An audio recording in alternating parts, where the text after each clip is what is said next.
Yes, and now you have to say yes, please. We're on. we can't just leave the meeting now. No. Basically, it would be very bad if you would leave the meeting. So, a very warm welcome to all of you. hand over to Peter. So, a very warm welcome to everybody here. This is GITA On Air session number 2, our series of an interactive fireside chat format. My name is René Wienholz from Loom Impact, impact investment boutique here in Berlin in the mind of an impact investment bank. And we're here under the hood of GITA, which is the Global Impact Tech Alliance, which in fact unifies people, thought leaders around the world around the topic of tech venturing, of impact and of finance. And basically this format is about encouraging people to have a look onto impact investing in general and this kind of stunning new market opportunity. And therefore, this session is basically around, let's say, topics in that field. And we have a kind of interactive chat format, which basically starts with a 30-minute session of an interview of an interesting person in that scene. And the second half of the session is where the interactive comes into play, because we have an interactive Q&A session later on. So that's basically the second half of it. I just want to tell you something, because we tried something new, and I think that now comes some chaos because we use a new tool. Last time we had the session and we just used Google Sheets for sorting questions and getting votes, etc. But that was quite stressful, and so we found a tool named Menti, which we use now for getting questions. And please have a look into our chat window here, because in the chat window, you'll find a link. That link leads you to a Menti site that you can open in parallel to your Zoom window here. And on that Menti site, you can ask questions. I would ask you, please, not only to post the question, but also to post your name after that question, because later on, when we just see how much time we have left, we can call you up, and so you can have a chat interactively with our guest, and that's basically how it works. So, and you're able to upvote questions. So if you're interested in one question that was asked by a participant already, then you can upvote the question, and I try to take the ones that are up there in the list. So use the Menti link and have fun later on in the QA part. So, but now we come to the star guest of the day, and that's Anja Koenig. Hi, Anja. Hey. Hello, how are you? Yeah, I'm fine, and hope you're fine too. It's a very nice evening, and it's great to have you here. I think basically some of you know you in that chat, but some probably don't. And so, Anja, who are you? What brought you to the world of impact and impact investing? And especially, I always ask one question, and that question is, what's the fun fact about you? Something that only very few people know about you, probably. But you can't answer that later on. But who are you? What makes you? Who am I? What brought me to this space? Well, thank you very much for inviting me. Maybe I can say I have always been there in one way or the other. Actually, I worked at the interface between the public, social and private sector for most of my professional life for the last 20 something years, and basically lived also in several countries, in Kenya, in Turkey, UK. Started off with working with PricewaterhouseCoopers after my Master of Business Administration, and then was right away drawn into the impact assessment of KfW, Development Financing Institution, Development Financing Bank of Germany. In Turkey, I set up social impact markets, which is basically was part of a research project on entrepreneurship and impact investing. And then I kept the name basically because it made sense to me that I really thought that my activities should contribute to building impact markets namely impact investing markets. And so this is what I have been doing for a long time. So I work on innovative finance, I work on development finance, I work on impact investing. Since I returned to Germany in 2014, I set up, some of you may know me from that time, I set up a Finance for Change, which was a sort of boot camp for investors to make it easier for them to enter the impact investing space. And basically 2 years ago, I joined EVP in a part-time role as staff representative, as well as leading an initiative to look at the role of finance in transformation and system change. And maybe we'll have the opportunity to talk about this as well. So this is me, basically. And now we come to the trickiest part of the question. What's your fun fact? Oh, my fun fact, yes. So there are several fun You don't facts. get away with it.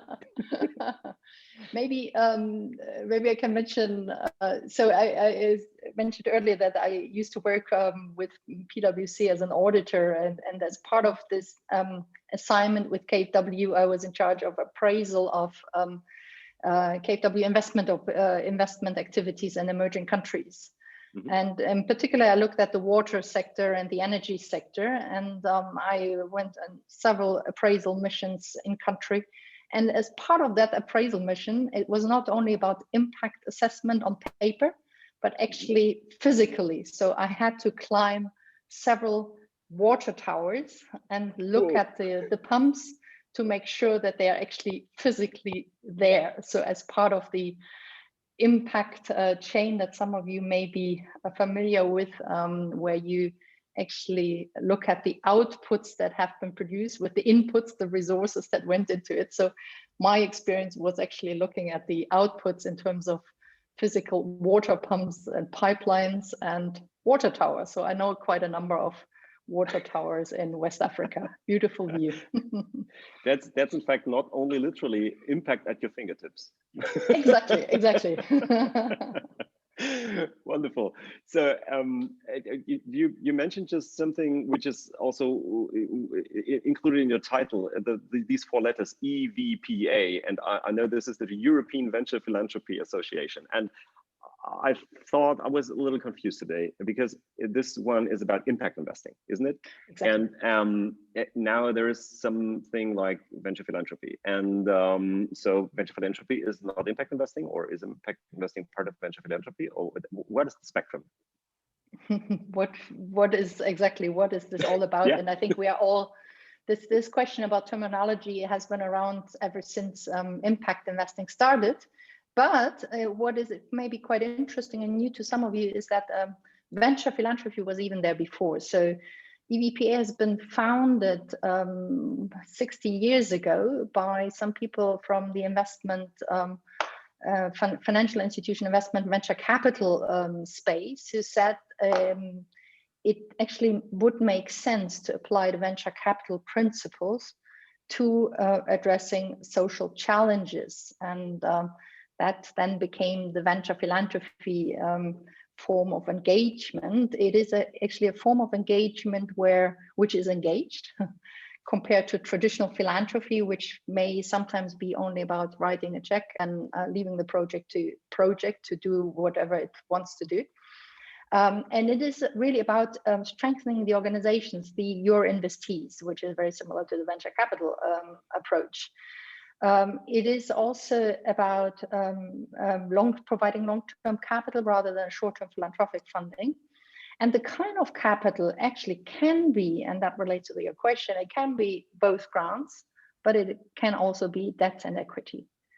And so when you ask about these terminologies, just to put a little bit of clarity behind it, because I think it's important to know that there is not the impact investor as such, but there's actually a range of capital providers with different risk, return, and impact profiles. And it is quite important to actually see the differences between them, but also maybe the similarities. And why is it important? I think it's important if you want to fundraise, the entrepreneurs amongst you, it's important to understand what kind of capital you're looking for and whether this matches your own needs.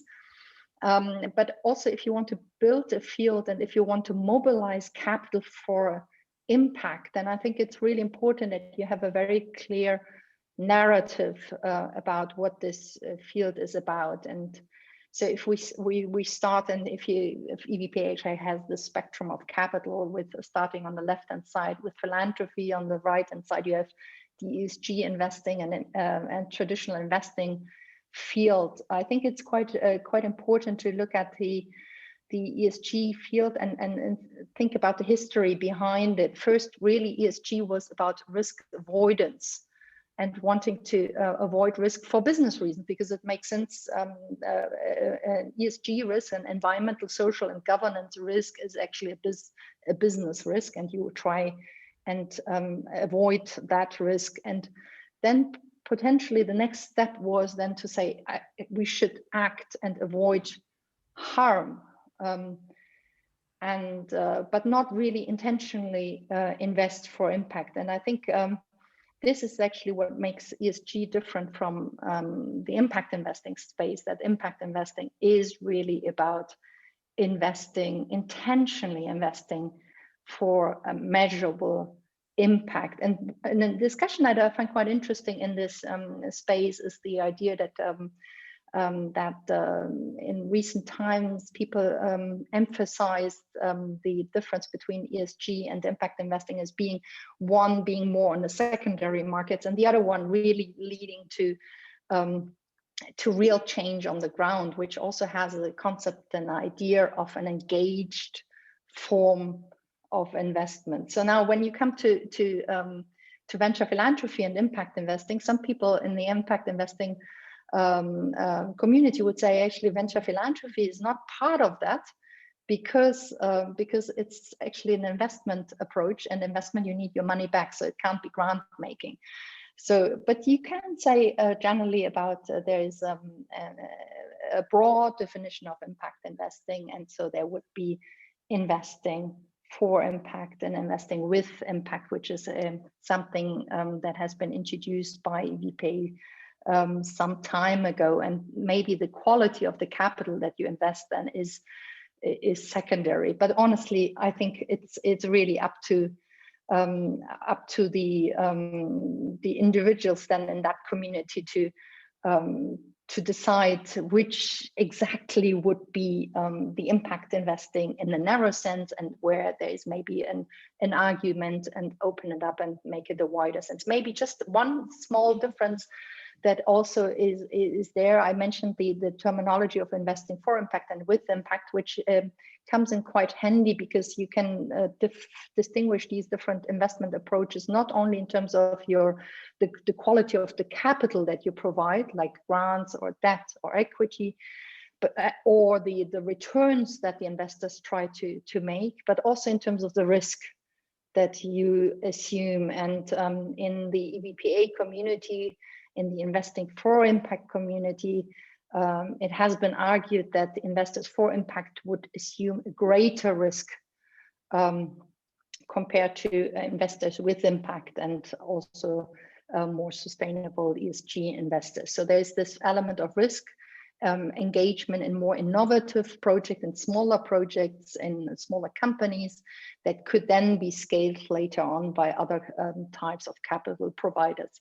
And I think it's very important also not to look at these silos and these and try to compartmentalize so much, but also think about the different qualities of capital and impact investing, and that in the future, in order, if we really want to address social problems, we really need to also think of ways how these different qualities of capital and capital investment approaches can then be effectively combined and put together in innovative ways and in blended finance ways. And I'm happy also to talk about this topic as well, which is very much on my desk at the moment.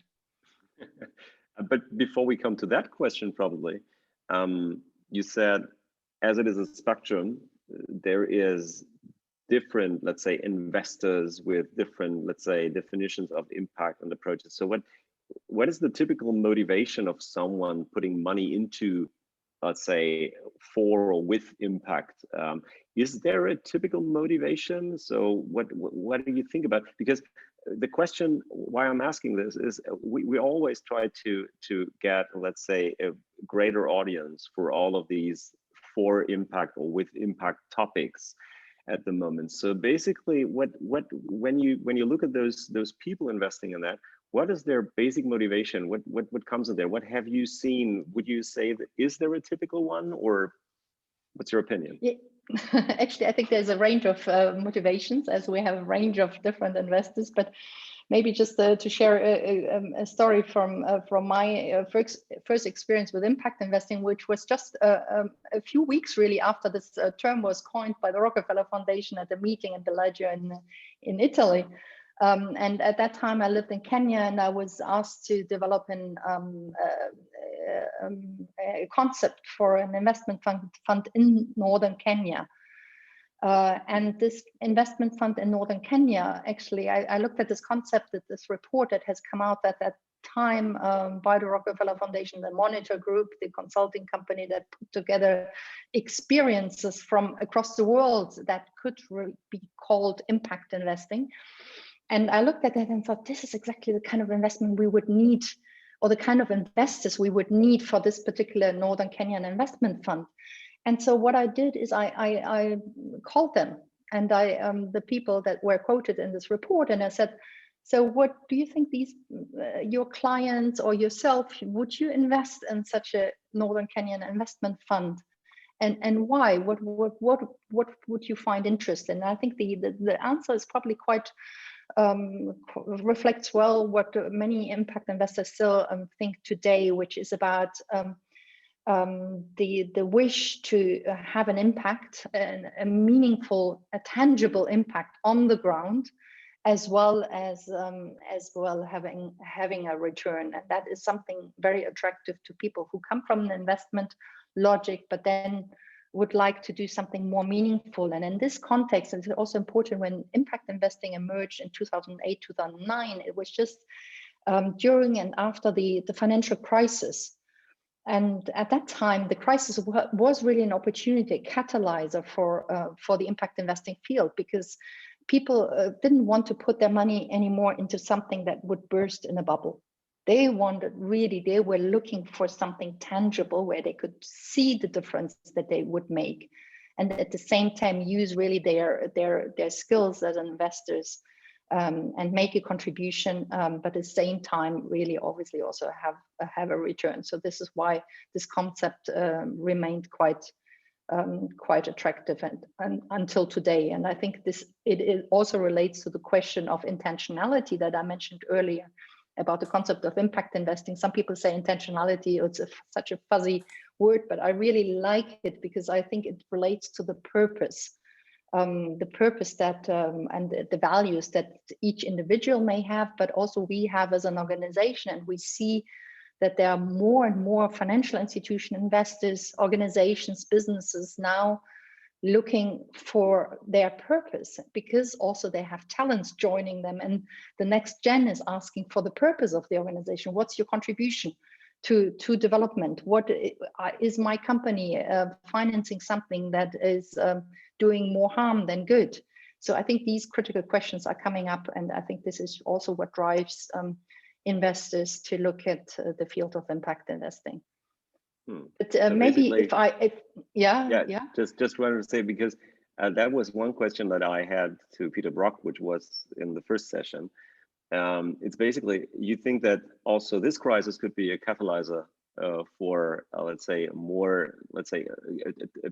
brighter focus to, let's say, the another kind of return that you get. It's not only the return on money, but also the return on impact.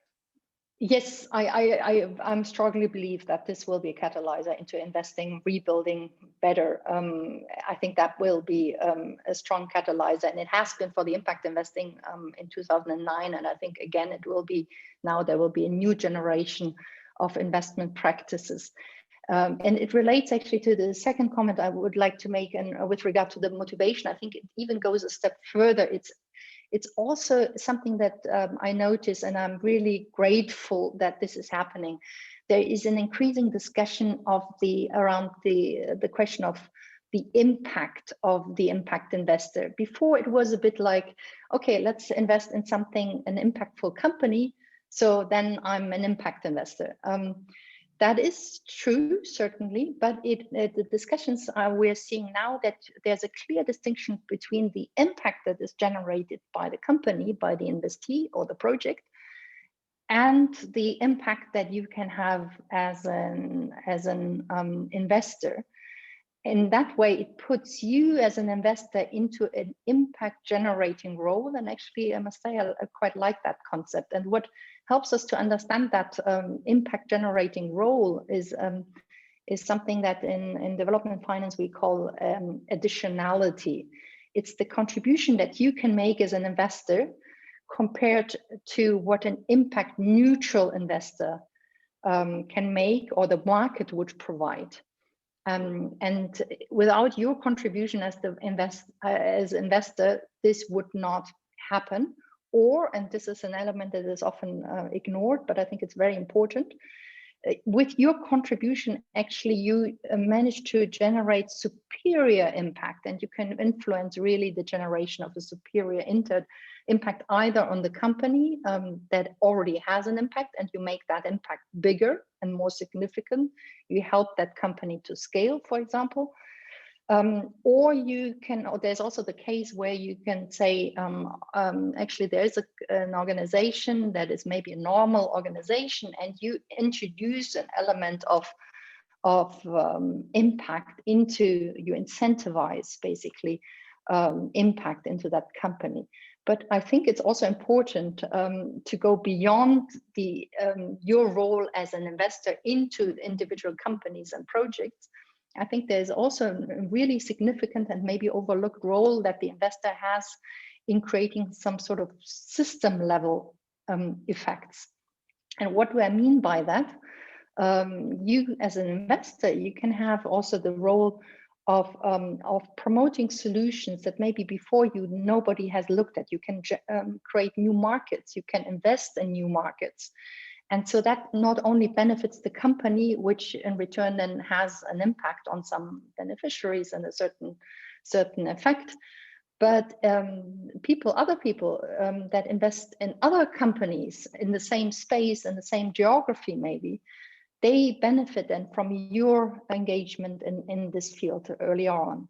There is also a possibility that governments adopt certain interventions that are proposed by social innovators that you invested in, and so in that way, there's an element of scalability, and I think this is really a very, very important aspect as well that has been overlooked as well. And there's various ways in which you can have that in which you can assume this generating impact role. I'm happy to discuss more about this. Wonderful. So what was very interesting for me is basically you see, due to this catalyzing effect, due to the, let's say, the more kind of tangible, let's say, effects that you can create with impact investing, you see that there could be more entities, more people in the impact investing space. The question that I have, especially because not only because you founded a company called Social Impact Markets, so kind of market generating thing, is also for me, when we look at generating these markets, what is necessary to bring these people in? And you were talking just a couple of minutes before, innovative financial instruments or innovative finance is necessary to do this. What do you mean by that? And basically, what is examples for these kind of finance innovation things? Yeah. Lots of questions. Lots of questions in one question. I can write it down in the chat for you. but they're a very good question, because they also, I think, they relate to each other, and they relate to the impact generating role, the contribution that the investor can have. So as I said earlier, there are various ways in which you can make this contribution either to your investee, or to the larger field. And one of these ways is actually to fill in the gap of capital that is not provided by anybody else. But the other way is also to use your capital in a catalytic way, in a mobilizing way. And this is what you were referring to earlier with this question around innovative financing instruments. What we see, and I very strongly believe that this is necessary. So we see that there have been in the past many investors, government, public investors, development banks, for example, that use their money, concessional money, or even equity participation.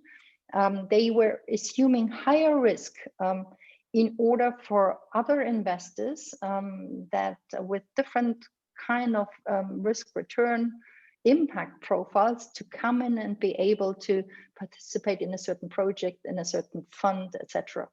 So in that way, the capital can be used. So investors can use their capital also in a catalytic way, saying, I assume a higher risk because I know I'm not going to resolve this social problem by myself. We're not going to resolve climate change with one investor, one impact investor setting up a renewable energy plant. We really need to come together, and we need to bring in investors. We need to bring in investors that have maybe are more risk averse. They invest in this kind of projects for the first time.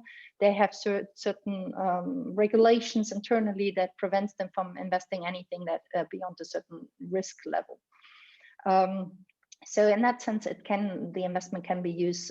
You can use your capital also in a catalytic way. So we know we have a huge financing needs to achieve the SDGs. So we know we need to mobilize additional capital, private capital, but also public capital for impact. And we know that we have to deploy our existing money more efficiently and effectively. And that's basically the definition of innovative finance. And there are quite interesting developments in past couple of years. And I see them mostly actually in emerging countries. And I wish we would take more note about these concepts in our part of the world here in Europe. So basically there are two major mechanisms. One is about addressing and mitigating risks so that other investors can come in. And the other one is about enhancing revenues or linking financial incentives to the achievement of our outcomes, which is basically not for good, but it can be for a certain period of time. And there are two examples that I like to give. One is the whole area of impact-linked financing instruments. So as I said, you may have heard about impact bonds. There are now actually the efforts to set up larger impact outcome-based financing structures, so that actually you have some scales. Normally the impact bonds are very small, and people have been saying that it's not worth the effort because they are so small and they're never going to mobilize a large amount of money. But what is quite interesting here with the impact linked financing instrument, that the investments then by linking financial rewards to the achievement of positive social outcomes, it makes the investment more financially more attractive, but it also creates incentives for organization enterprises to enhance their own impact. For example, you can give a loan to a company, a normal company, and you can say if you do achieve certain impact criteria, then the cost of borrowing will be lower.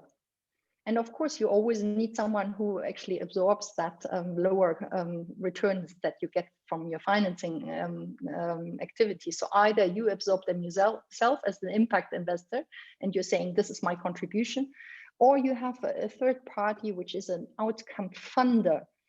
So that basically monetizes and pays for the outcomes that have been achieved. And that makes the investment then more attractive. There are various ways how you can look at this. As I said earlier, So there is normally impact bonds are investment into social organizations. There are social impact incentives that are about investment into markets organizations. You can also look at the combination of these instruments by setting up outcome-based financing funds that actually aggregate these investment opportunities to make them bigger. And the second example that I'd like to give is this whole field, and this has actually been big and being able to mobilize quite considerable amount of money. Is this whole field of blended finance, for example, the structured funds that KfW Development Bank has been doing for the last 15 or 16 years, where investment vehicles are actually capitalized by several tiers, several tranches of capital with different qualities. And so the highest tranche, you may have heard about the first loss tranche, is assumed by a donor, a government entity. It can also be a foundation. Actually, the Bill and Melinda Gates Foundation in the US have been providing that first loss tranche in forms of guarantees for a long time. And in that way, it improves the risk return profile for the more senior tranches of that investment vehicle. You have many impact investment funds, also guarantee facilities that have been set up in that same way. So there is the Green Growth Fund, there is the Sanad Fund, which invests in companies in the Middle East. There is, as I said, the African Guarantee Fund that provides guarantees, but is structured in that way, the structured finance way that I just explained. And there are even some outcome-based financing vehicles that are being set up where you have the outcome in terms of deployment of capital on that side, and the financing is actually done with this tranched, with this layered financing structure. So it's quite I think there's an opportunity to really look at the financial instruments as a way to make the supply side of the market, of the impact investing market, match the demand side, and bring these different investors together with the different needs and requirements of those entities that are raising funds for impact. It really feels like there is a whole lot more dimensions that need to be taken into account if you're building, let's say, financial instruments for the impact market, because it's not only you have more KPIs and more things that you can steer in that field, but also basically even many institutions or many kind of impact investors from the governmental side and from the private side to be blended into some financial vehicle. As we are moving into the time where we have the Q&A sessions, I would just want to remind you to if you have any questions, just send us your input using the Menti tool with a link we posted in the chat here in the Zoom. And Bettina, you already asked the question, and that question is around where Anja is working for, the EVPA. Can you ask the question for us again so that I don't need to read it out? Now. Oh, we can't hear you, Bettina. You have to unmute. Yeah, now you're back. All right. So I've got several questions, perhaps due to not having done due diligence, thoroughly enough before our video call. Yeah. So, having, actually a fundraising mandate in mind as we speak, I wonder if you could give us a sort of a rough breakdown of who your members are, How do you convince members to join EVPA in the first place? Once you've done it, what sort of animals are we talking about? More institutionals, more private individuals, more perhaps public bodies, yeah. So just get a better grasp, and since you've got more than 300 members according to your website, that's at least what I did in terms of research. So hopefully the majority in Germany, which I doubt they are, at least from some fundraising experience I had over the last months. Yes. So yeah, getting to know EVPA maybe I should pass on maybe I should ask some of our members to respond. Yeah, and to that's your exactly questions also who are in the room here. but I can give them the opportunity. But just to answer your question, I think what makes EVPA. So EVPA in the DACH region, we have something like 60 members at the moment. Right. Overall. So it is quite an important region for EVPA. But I think where really we add value is by being quite an engaged, interactive community of people, where we facilitate the exchange and learning amongst the members and the context across borders. And I think in my experience, this and that same way does not happen so much. As I said, also, we are a community that focuses on the investing for impact community. So mostly we have impact funds. We have a impact fund sub-community even, where organizations engage on deal sharing. There will be support with fundraising for these impact funds. So this is a large community for us. You have even in the German region, you also have some of our very dear members like Bond Venture, Ananda Fund, etc. But we also have a number of foundations. We have a number of corporate investors. We have a sub-community, which is a corporate, is the corporate social investment community, which looks at the alignment and the leverage of the power of business for impact and the relationship between the different impact vehicles and the company. So I think this is certainly something that EVPA adds. And the third element that I would mention is our privileged relationship with the European Commission. As you may know, the European Commission is actually supporting the building of the social investment market, impact investment market, and just transitions in Europe. And they've come up with a number of financing instruments, actually catalytic financing instruments, in forms of guarantees as well as technical support. And basically we help them to communicate their engagement with the impact investing industry, and vice versa. Also, we are a voice of the industry towards the European Commission, so we are in very close contact with them. And if I may add one more question, from what you just told us, Germany is still quite underrepresented, right, in terms of investment funds or active members, or on conclusion? Yes, actually, so we see all the regions are quite different. I have colleagues in the UK and France and also in Eastern Europe and the Netherlands and Benelux regions, and of course each region is different, have their specific strengths or dynamics, I would say.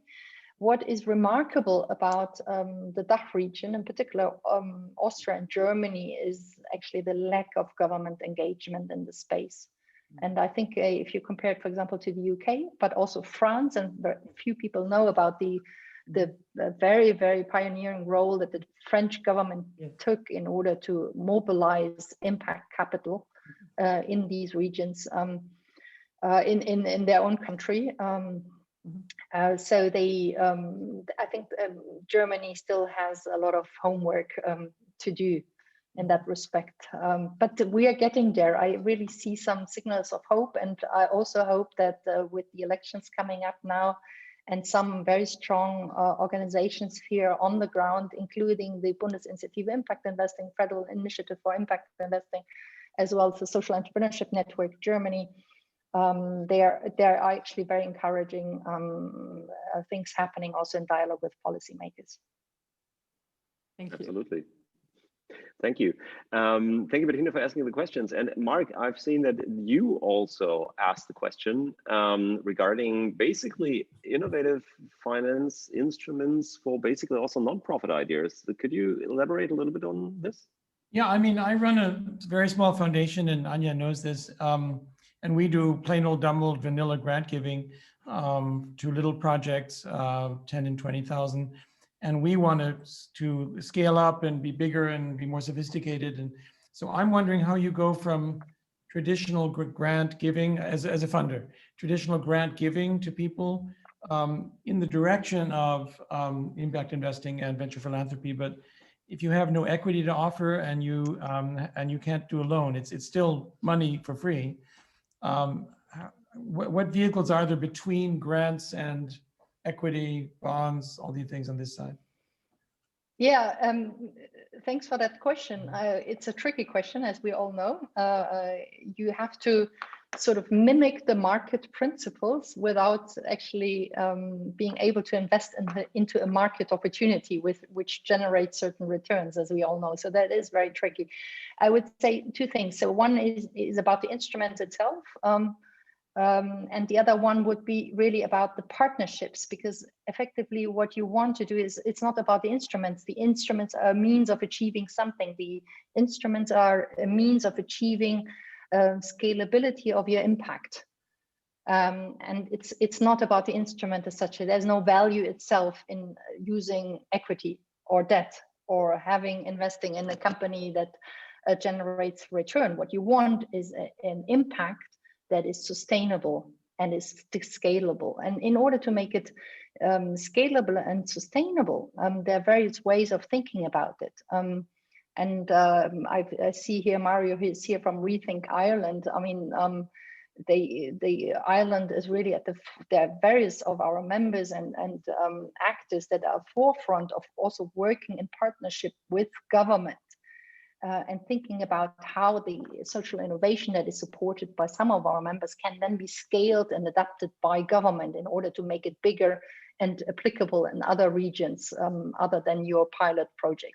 So to me, it is a lot about forming valuable partnerships. That is one thing, and it goes really beyond the financials. But if you want to look at the financial of how to make some of this work, at least, of course, you do have something like outcome-based financing instruments that I just explained earlier, where you then say, okay, there you put a value to the impact that is generated. So you try and monetize the impact in a way that you actually say, if there's a certain value that is achieved, this is what an outcome payer will pay for that, and that could be you could be the outcome payer, because you're investing into something, and that makes then this social project more attractive to other investors who would then invest, because their own returns, their investments is not dependent on the returns that the impact organization is generating. It is depends then on the impact that the impact delivery organization is generating. So there are these mechanisms that you can play around with in order to really make it transparent. What is the impact? How much is it worth? And then you have an outcome payer, but you always need an outcome payer to pay for it. It just helps you that you have some pre-financing that is available, and it allows you to focus on impact really, and make it very measurable and tangible. Thank you. Interesting. So I just got another question, and I think that was from Bettina too, but I did not get the question fully. I think basically you were asking, does the EVPA monitor the impact of the ones that are under the umbrella of the EVPA? So basically, do you monitor your in fact your members? In a way. No, I can see Mario smiling there. Mark, are you monitored by us? No. We don't do that. But what we are doing, and increasingly so now, again, after we laid the groundwork work a couple of years ago. So EVPA a few years ago came up with a guide on impact measurement and management principles that still a large percentage of our members use. I just saw the last industry survey that came out. And you can see that there's still a large percentage, I think it's 30% of our members use these principles. But internationally, obviously, we're not, you know, we won't set our own principles now with the emerging ecosystem that is emerging or has been emerging outside of EVPA. Actually, we're working very closely with international organizations that are active in this field. This includes the Impact Management Project.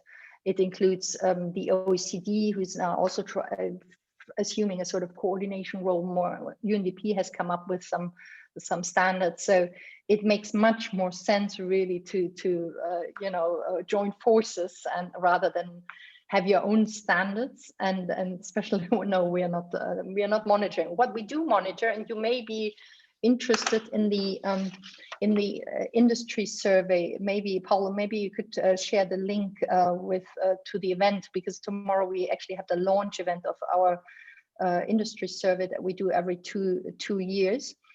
We do monitor which kind of instruments our members are using, and we monitor to what extent the impact has been achieved, what they think has been, to what extent it has been achieved. Yeah.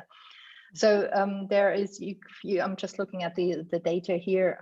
So there are quite some interesting numbers about how the industry is going about impact in this field. So the industry that responded to that survey. So you're very welcome to join that conversation tomorrow.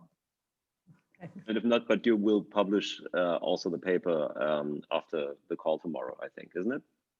Exactly, it will come out. Actually, it will come out tomorrow. Yes. Okay. So. And there are already the first statistics are already out there. So there's one for the entire sample, and then there's one specifically for impact funds, and then the other one for foundations or engaged grant makers, as they say it. But besides that event, I just want to refer back to something that you've said. I think you were working with the KfW here in Germany on that kind of development finance toolbox, isn't it? That's also available, isn't it? Yes, indeed. So that is also something that you may want to have a look at if you are. So what I did with KfW with a team of experts last year, we reviewed the international experience in innovative finance. And we advised the German government on innovative financing mechanisms that they can use. And as part of this project, also we put together a sort of toolbox with 12 InnoFin families, how we call them, and explained a little bit the concept of innovative development finance. So these are basically mechanisms that are applied in development. But many of these mechanisms could also be considered in Europe in non-emerging country contexts. So I don't know whether Paulo, maybe you can also share the link here if you find it still. Paulo says yes and has already done it. So basically, you have the access to that toolbox. Okay, I can see that. So I think, because we have now just a couple of minutes left until we close at 7 o'clock, I have probably the most complicated question to you this evening. I think the whole question is about we all want to have more impact or use money as the tool for creating more impact, because money is not good or bad, money is a tool. And and we want to gather, let's say, more private institutional money around that topic. But as you said, I always feel when I'm working in this impact investment bank that we founded here, as there's more dimensions, and it's quite complicated because you need to measure, you need to evaluate more, you need to take deeper looks into what you're financing, whatever. So basically, it's something where I feel we need, let's say, more, not only like your toolbox, but basically more instruments, more tools, more ways in communicating all of this impact, what effect my money has, etc.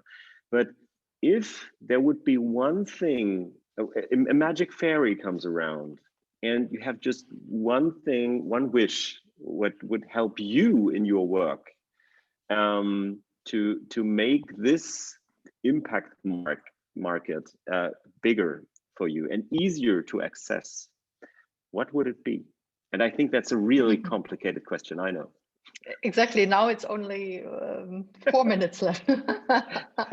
Yeah, sorry, it took me 1 minute to formulate the question. It's a very good question, a very valid question. To me, the importance about this field is about taking a systems perspective, really thinking about it as a market that needs to be developed, and what does a market need. So you have the supply and demand side, of course, but what you need most, in my view, is the intermediation mechanism. So there's several things that you would need. So maybe I can add something in addition to the first thing. But I think the work that you do at Loom Impact, as well as others who are really trying to push the boundaries about not accepting what is existing now, but really see, so what kind of financial products do we need in order so that we make it more attractive for more investors to come in, that is very valuable. And we shouldn't forget that it also needs to come, so that the financial instruments in one place, but if you really want to strengthen a system, an ecosystem, and build that relies on the flow of data, flow of information, flow of finance, which are facilitated by the instruments, but also about relationship. I think a lot is, if you look at entrepreneurial ecosystem and the experience we have there with strengthening really innovation, entrepreneurial ecosystem, same for impact markets. I think it is about strengthening the amount of relationship and overcoming the silos that we still have in these different fields. Silos between the business community and the social sector, silos between the government and the market players, silos between sectors, silos between the social and the environmental impact community, between the development finance and the foundation community. So to me, it is really about looking at the connectivity and the connectors and the catalyzers that are really instrumental in making these markets work. If I speak with the words of the SDGs, it's about SDG 17. Yes, exactly. It's the collaboration SDG 17. For impact. It's the collaboration for impact, which is exactly the kind of work I'm doing at EVPA, is to build this, the capacity of the impact investing community really engage in collaborative forms of impact generation. Wonderful. So, and basically this is about what this event is. It's about what the EVPA is doing, is what this event is doing, and what also GITA is doing, is to connect people and solutions. Exactly. And tools, and let's say even let's say the kind of thinking that we have. Basically, as you said, it's not about the silos anymore. It's about an interconnection. And so I think that's a perfect final statement for this round, and we're exactly on point in time. So again, Anja, it was great having you here. You shared your email address, by the way. It's not only the documents are shared, but you shared also your email address. I think you're also on LinkedIn and other networks. So basically people are able to reach out to you. And so if you have any questions later on, just feel free to get in touch with us over the social networks. And yeah, stay tuned. Next month, we will have another session, then GITA on Air number 3 already. Yeah, it's 3. And we will announce who will join us within a few days. And I'm very looking forward to it. And again, thank you for asking your questions. Thank you, Paolo, for being the master of ceremonies in the back end here. And Anja, again, thank you very much for your time and your thoughts, and hope to see you soon. Yes, thank you for hosting, and thank you everybody for participating and engaging with me. And as I said, I sent as Renee said, I put my email. Please be in touch and let's connect. Wonderful. Thank you very much, Anja, and have a good night, everyone. Bye-bye. Bye-bye.